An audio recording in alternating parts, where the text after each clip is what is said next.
한글 단어 조성 원리를 통한 한글 문해력 강좌 한자 공부 요약도 222번째 시간인데요. 오늘 알아볼 첫 번째 한자는 얕다 라는 의미의 천자가 되겠습니다. 얕다 라고 하는 것은 주로 물의 깊이가 낮다 라는 의미를 갖는데요. 높이가 낮은 것, 또 현대 한국어에서는 얕다라는 말을 쓰기는 합니다. 그러나 이제 오늘 우리가 살펴볼 것은 주로 물의 깊이가 얕은 것을 위주로 해서 설명을 드리도록 하겠습니다. 물의 깊이가 얕다라는 의미의 천자가 되겠습니다. 하나, 둘, 셋, 넷, 다섯, 여섯, 일곱, 여덟, 아홉, 열, 열하나에서 총 11획에 해당하는 한자가 되겠습니다. 일천하다 하면 경험이 얼마 안 되다 또는 무슨 일을 하기 시작한 지 시간이 얼마 지나지 않았다 라는 뜻이고요. 그러니까 역사가 짧다라는 뜻이죠. 천박하다 라고 하는 것은 생각이나 말투, 물론 이제 행동이 포함될 수도 있습니다. 가 상스럽고 깊이가 없다 라는 뜻이고요. 비천하다 라고 하는 것은 신분이 좀 소시민 이하이다 라는 뜻을 가지고 있습니다. 천해라고 하는 것은 수심 200m 이하의 바다를 얘기하고요. 천해가 이제 중요한 것은 우리가 대륙붕, 천해를 대륙붕이라고 하죠.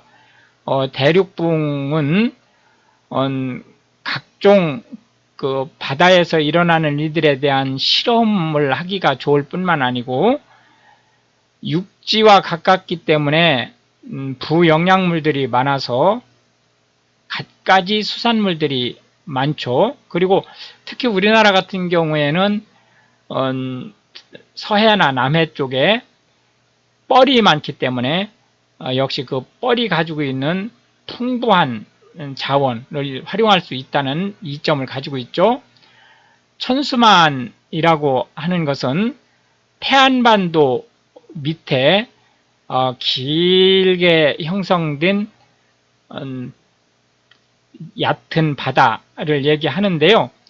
지금은 이제 현대에서 이쪽 천수만 에서 바다 쪽을 주로 이제 간척을 해서 농경지로 이제 바꿨기 때문에 실제 천수만이 바닷물과 민물을 함께 만날 수 있는 아주 특이한 그런 이제 위치가 되었고요.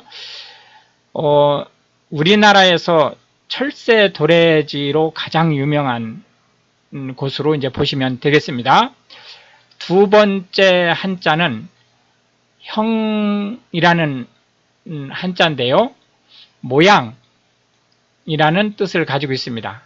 그래서 모양이라는 의미의 형자가 되겠습니다. 하나, 둘, 셋, 넷, 다섯, 여섯, 일곱 해서 총 7획에 해당하는 한자가 되겠는데요. 모양새라는 의미의 형자가 되겠습니다. 형태라고 하는 것은 외관으로 볼 때의 모양, 어떤 물건의 대상의 모양을 얘기하는 거고요. 형상이라고 하는 것은 외관으로 나타난 모양과 상태를 합성한 말입니다.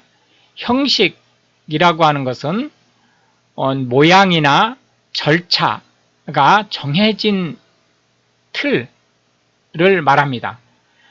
형편이라고 하는 것은 이제 크게 두 가지 의미로 쓰고 있는데요. 하나는 살림살이라는 뜻입니다. 형편이 좋아졌다 라고 하면 살림살이가 좋아졌다, 그런 뜻이죠.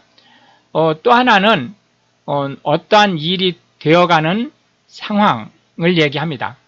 인형이라고 하는 것은 사람 모양의 장난감을 얘기하는데요.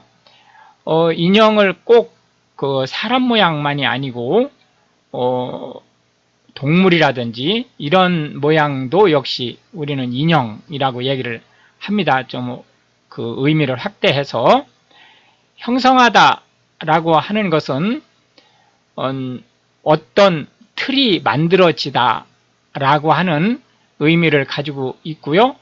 이 형성은 주로 사람들의 그 습관 또는 그 유행에 이르는 어떤 그 생각들의 형태, 생각의 흐름, 이런 것들을 모두 포함하는 좀 폭이 넓은 말입니다. 형용사와 관형사는 모두 명사를 꾸미는 말이죠. 형용사나 관형사는 명사 이외에는 다른 품사는 꾸미지 않습니다. 그런데 형용사와 관형사에 큰 차이가 있습니다. 형용사는 용언이 될 수 있죠. 해서 서술어가 될 수 있고요. 한국어는 영어와 달리 형용사가 서술어가 될 수 있습니다. 그런 반면에 관형사는 용언과 합쳐져서 서술어가 될 수 없습니다. 그래서 오로지 꾸미는 말로만 쓸 수 있는 걸 형용사, 관형사라고 하고, 상태를 서술할 수 있는 말을 형용사라고 얘기를 합니다. 변형이라고 하는 것은 형태를 바꾸거나 수정하거나 또는 틀이 전면적으로 바뀌는 것을 얘기합니다. 정형이라고 하는 것은, 이 외과라고 하는 것은 이제 침습적 의료 행위를 외과라고 하죠. 그러니까 정형 외과라고 하는 것은 정형을 하는 침습적 행위를 할 수 있는 의료 디비전, 섹션을 얘기하는 거죠. 정형이라고 하는 것은 외모, 여기서 외모라고 하는 것은 얼굴 모양뿐만이 아니고 예를 들어서 어떤 뼈의 형태, 근육이 유지하는 어떤 형태, 이런 모든 걸 포함하는 거예요. 그 형태를 바른 방향으로 바꾸는 것을 얘기합니다. 성형외과는 일종의 정형외과의 한 파트로 보시면 되겠죠.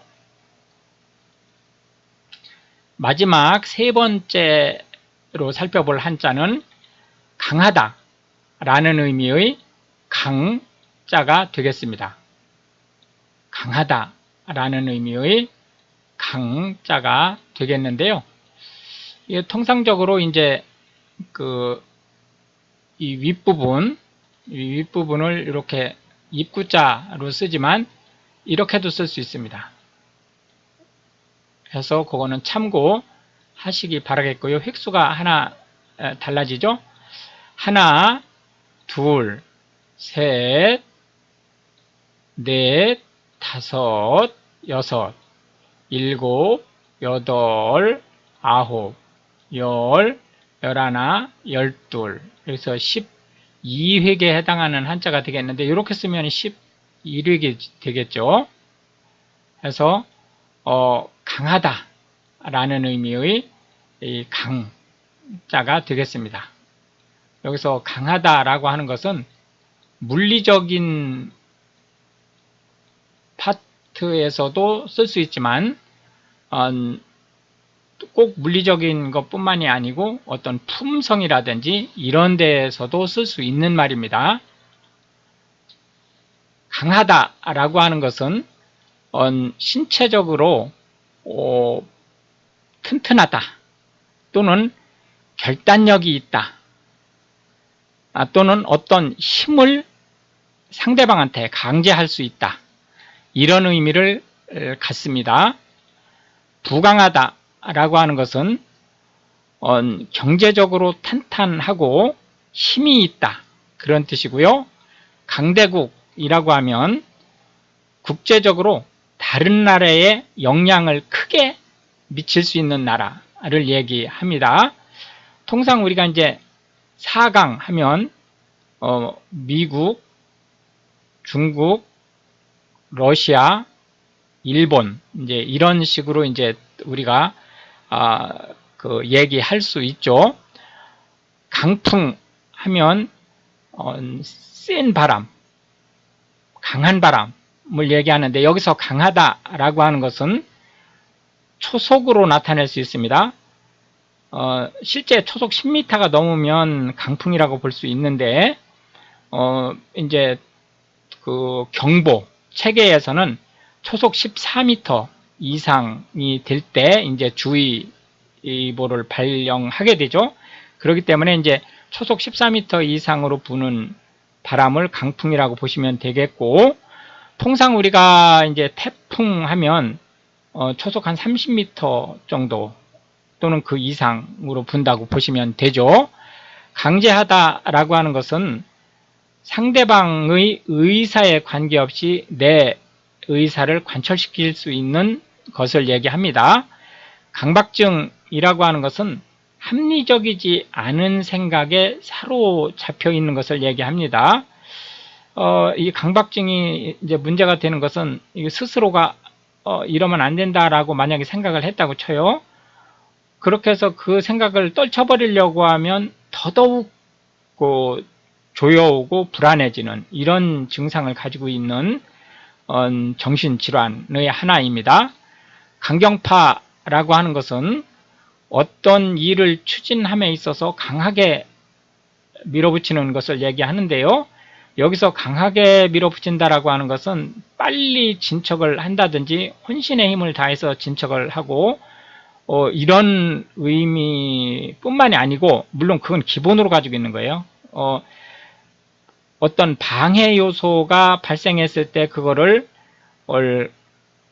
강하게 처리하는 그러한 방법을 수반할 때 강경하다라고 얘기를 하는 거죠. 강조하다라고 하는 것은 중요하다라고 어필하는 것을 얘기하죠.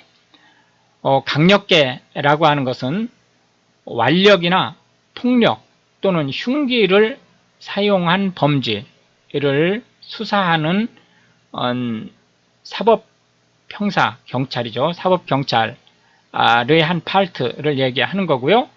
강간이라고 하는 것은 본인의 의사와 무관하게 성행위를 강제한 경우를 얘기한다. 이렇게 보시면 되겠습니다.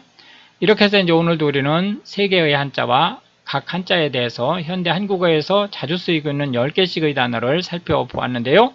이것이 한글 문해력 향상에 도움이 되고, 특히 외국인으로서 한국어를 배우시는 분들한테 한국어 단어가 어떤 식으로 조성되는지 그리고 어떻게 활용되는지에 대한 폭넓은 이해를 전달할 수 있게 되기를 바라겠습니다.